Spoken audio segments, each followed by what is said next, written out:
Hello, everybody. My name is Diana, and you might know me in the VWU circuit because that's probably where I'm going to be sharing this podcast mostly. You know me as, well, Di, and others might just know me as Rose. When it comes to the YouTube stuff, I'm that Rose personality. I am lovely Rose Gaming, even though I haven't posted anything on that channel yet. This is the first entry to my podcast. This is the first episode of my podcast, so it's gonna be all over the place, and I do apologize for that in advance. Yeah. So I wanted to kind of do an introductory gimmick and kind of get to have you guys get to know who I am outside of the CAW thing. But not only will this serve as the introductory episode, this will actually bring up CAW in a great detail because I'm gonna go over a little bit on how this hobby helped my realization that I'm trans. And I will elaborate a little bit on it, and I'll probably eventually do like an actual deep analysis type of video on it, like a video essay on how doing CAW helped me come out. Kind of as in a similar vein to Callie Mac's video on how the Sonic games help her come out as trans. So just a little bit of a not like a history about me. I'm 27 years old, turning 28, and I have been out of the closet. Oh well, my sexuality, I'm like not straight. I guess you would call it pansexual, demisexual. I like the person, not what they're equipped with. So as far as my sexuality, I've been out since I was 12. I came out in 2009 when I discovered Adam Lambert for the first time, and I really thought he was pretty. I still think he's pretty. He's fucking hot. But that kind of helped me. Put into perspective of my sexuality at the time. And then as I got older, my sexuality kind of shifted because on one hand, like I just straight up said I was bi, but then I started kind of having attraction to kind of the personality of someone, and I felt more attracted to the personality of people. I know I just said that, but I felt more attracted to the personality as opposed to what they had under their underwear. And eventually just kind of came to terms that I really don't care about what the person is equipped with so long as they're a good person. And that's kind of how I've been since I was 18, I think, 18 or 19. That's when I kind of came to grips with that. And then as far as coming out as trans, I came out as trans a couple years ago, actually. I think in I want to say it was like August of 2020 I came out. I have to double check. I actually did make a post on my Facebook about it, and it was very interesting to come out because on one hand I was scared out of my mind, and on the other I just wanted to get that weight off of my shoulders. So yeah, overall I've been in the rainbow umbrella for 15, almost 16 years now, and my life has had its ups and downs. I mean, I've had my ups and downs mentally, and I'm working on it. I'm trying to work on it to the best of my ability, which is all anyone really can do. yeah, I don't want to get too deep into like, oh, what was me type of situation. If you guys want to hear that, I mean, I can talk a little bit about that at some point, but let's not make this episode a bit of a depressing one. Let's talk about my goals for the podcast before I get on to the main topic. My goals for this podcast is to kind of talk about the pop culture stuff I like, stuff I don't like, have people on the show to kind of bounce ideas back and forth, and to really just put some perspective on things. I guess maybe more of a alternative perspective, if you will. Yeah, I think that's really the idea. I might do some game reviews, but for the most part, it's really going to be down to just talking about different stuff, just kind of like any other podcast, really. So my podcast ain't different than anyone else's.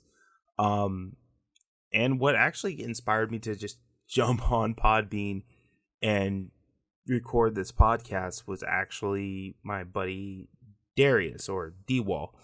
He just released the Flowcast a couple days ago, and he and I are going to be working on something together in regards to that at some point. As of this recording, I don't know if it's out yet, but more than likely not going to be. I'm going to get this out literally next, I don't know, as soon as I'm done recording this. But we kind of bounced the idea of me doing a podcast with him, because this is something I wanted to do with him, and especially about the Saints Row series, because I fucking love the Saints Row series, and I have a lot of things I can say about the Saints Row series as someone who's played through all the fucking games, but I won't, again, not the point of this episode.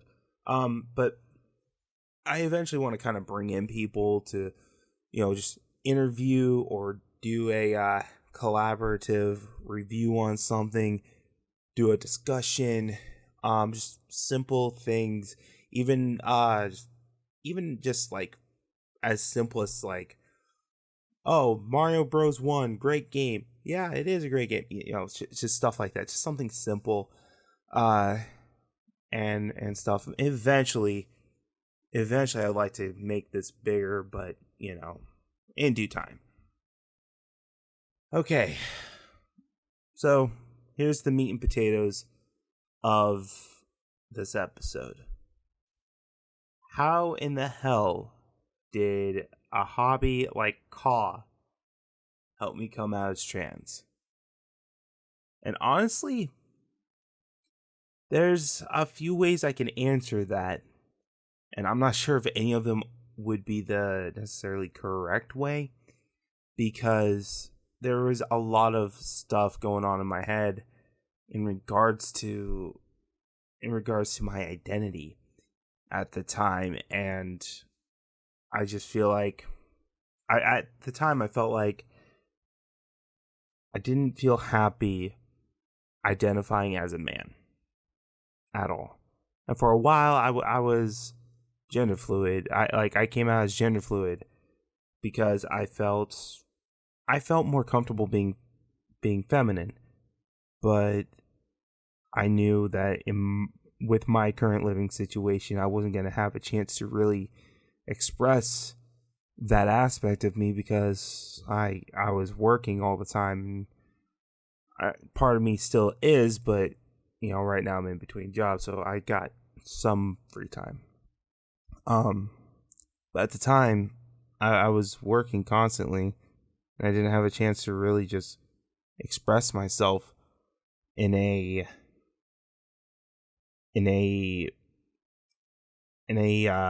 identificational sense. That's not even a word, but I didn't really have a chance to explore my sexuality, explore my gender fluidity. That's probably a better word for it.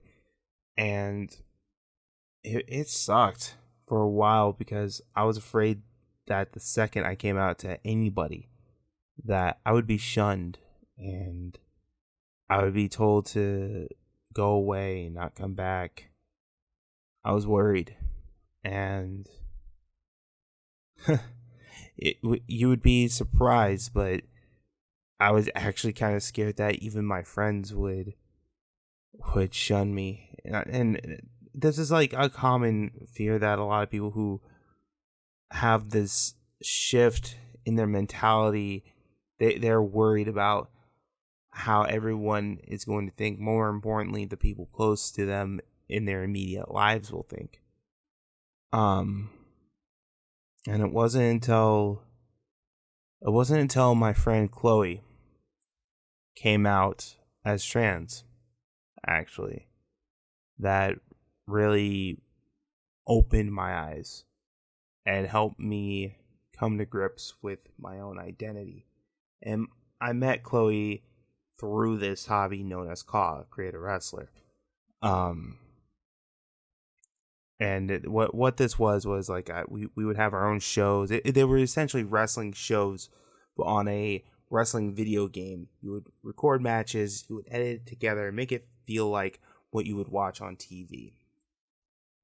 And I remember Chloe mentioning, like, I remember something about her coming out and the amount of support that she got, not just from people in her life, but everybody in this hobby that knew her gave her that support. And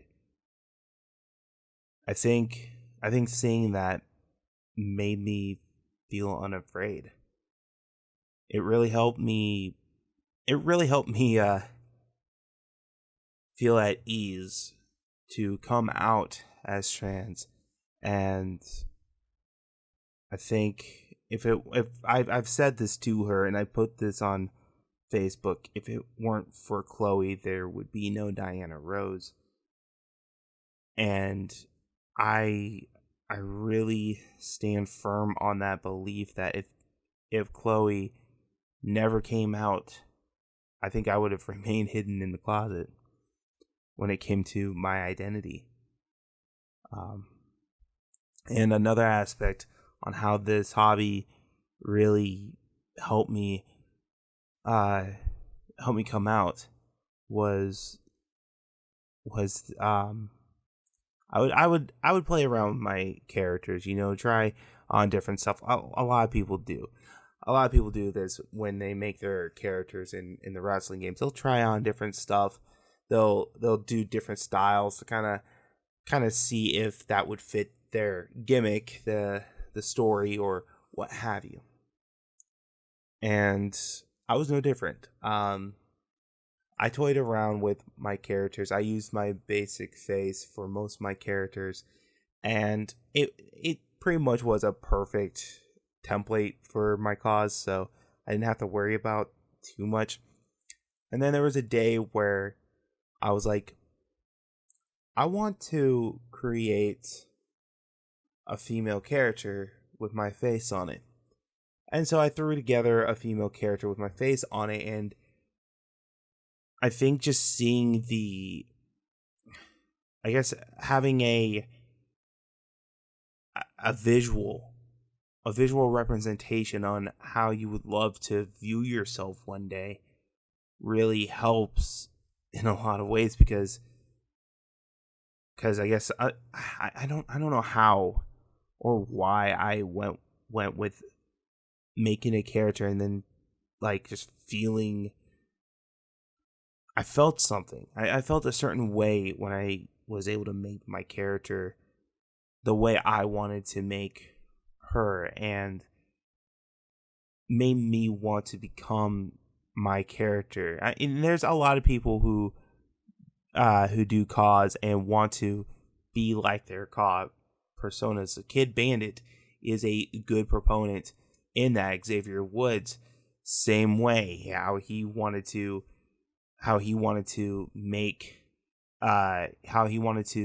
become the character that he made when he was a kid.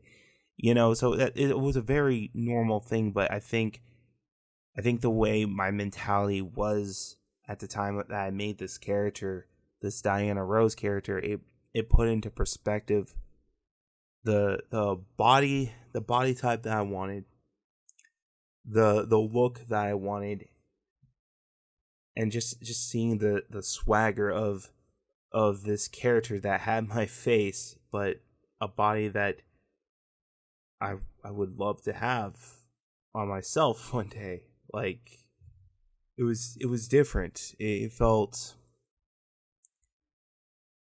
like there was some hope, I guess, because I had that visual representation of what I aspire to be.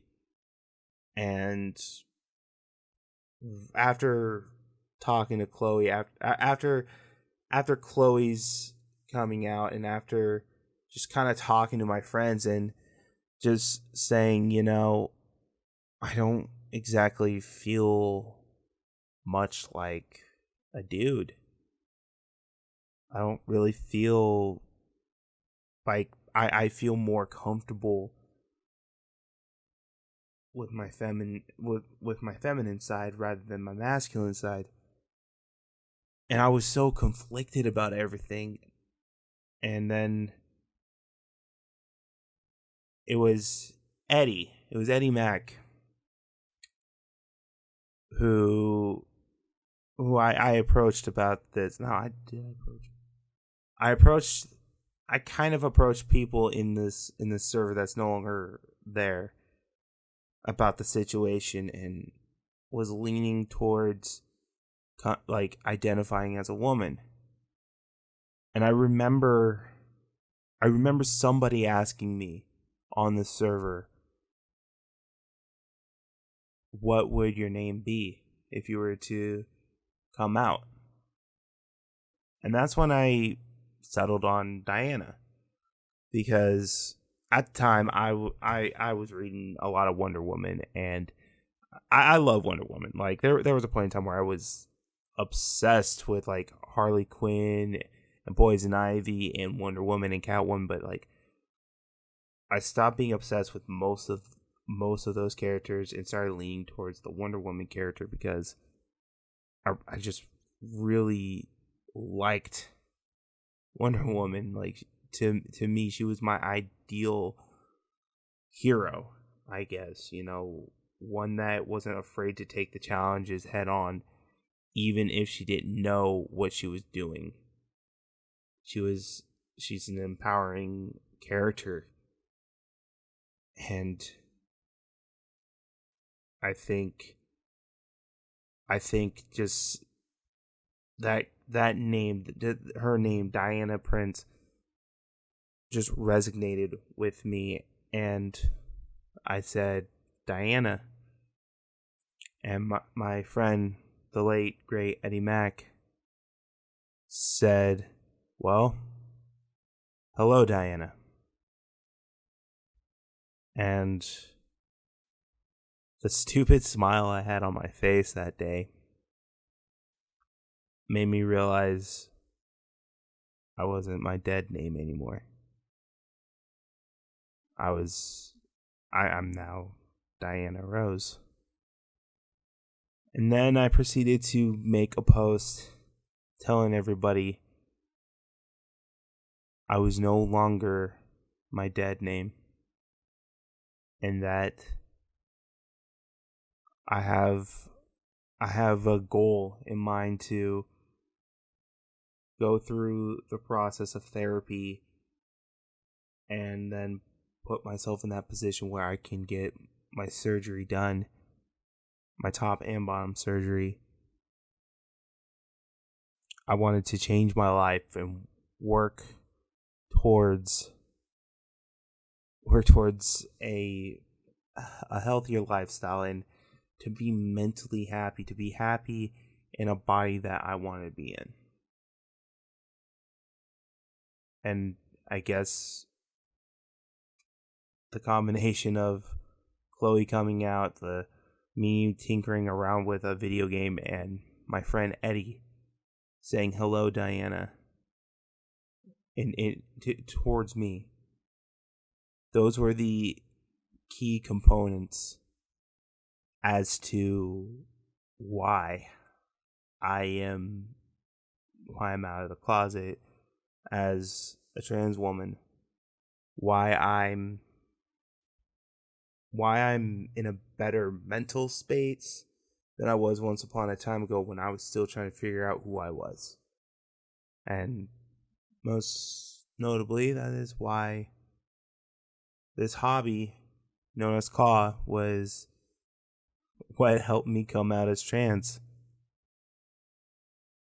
And I'll be honest, just ever since I came out, again, my mental state, while it's still a mixed bag, I feel a weight lifted off my shoulders. Now, once I go through the process of therapy and eventually go through treatment,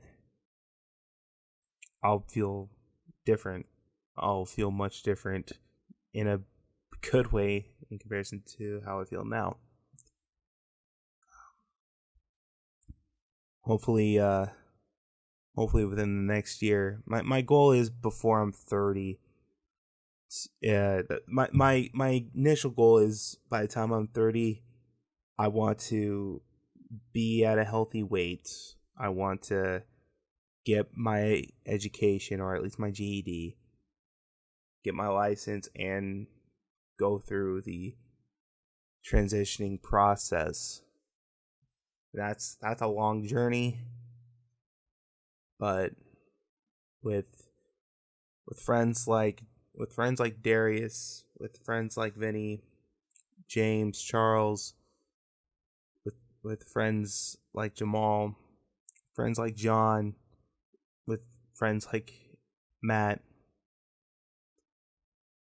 friends like Chloe, I feel like I can take on the world because I know they got my back just like I got theirs. And that's what this hobby brought to me, was a family that did not care who I was. They loved me the exact same. And again, that's how this hobby really helped me understand and help me come out as trans.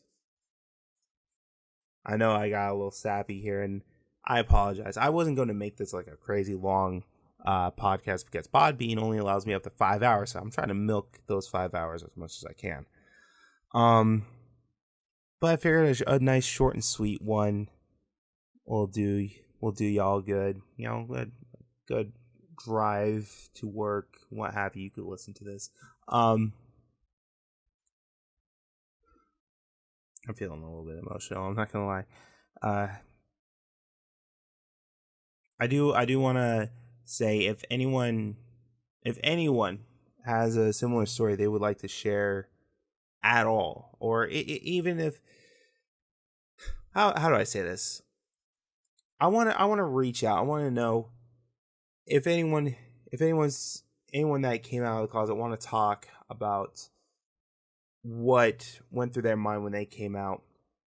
You know, if they want to talk like in podcast format, or want to leave a comment, or even talk on one of the Discord servers, please. I want to hear your stories on coming out of the closet, coming to terms with your sexuality, with your gender. I want to know, because it's this type of stuff that really captivates who I am. Knowing that I'm not alone in this world when it comes to my sexuality, when it comes to the sexuality, when it comes to gender. Knowing that I'm not alone helps so much mentally, because, you know, life is already a pain in the ass as is. And there are some days where you feel alone in the world. So sharing these stories in some ways helps, because there could be other people out there that feel the same way that you felt, or similar to how you felt. And, you know, hearing these stories would make them feel not alone, if that makes any sense. But I don't want to ramble too much. I mean, we're at the 25-minute mark.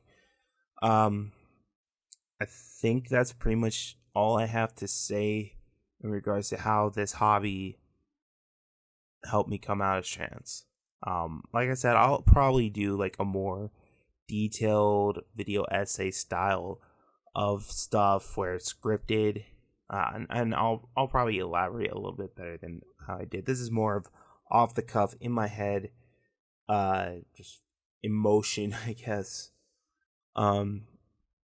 Because realistically, I did